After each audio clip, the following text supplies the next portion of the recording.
I'm Atra El-Nashar at the White House, where the Trump administration is hoping the Supreme Court moves quickly on a case that could, at least in President Trump's eyes, make or break his economic agenda.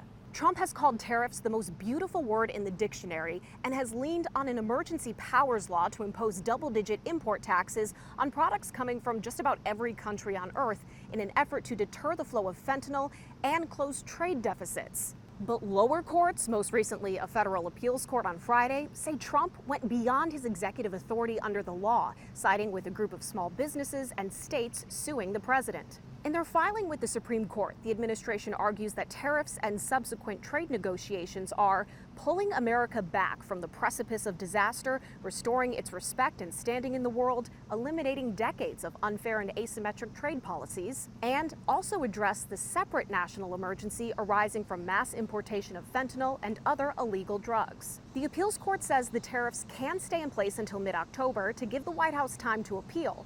Earlier this week, the president says he wants the Supreme Court to fast-track a decision because of losses on Wall Street. We're going to ask for an expedited ruling because, when you look at the stock market's down today, the stock market's down because of that, because the stock market needs the tariffs. But in their filing, the White House says the court should expedite because the lower court's decision has jeopardized ongoing foreign negotiations and threatens framework deals. After months of negotiations and extensions for dozens of trading partners, the president secured just 8 trade agreements. These deals are all done.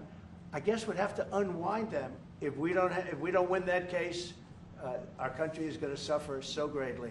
If the administration loses at the Supreme Court, there is a separate law from 1930 they could lean on to impose some tariffs, but on a much more limited basis. So the president's entire approach to trade would essentially have to begin again. At the White House, I'm Atra El-Nashar.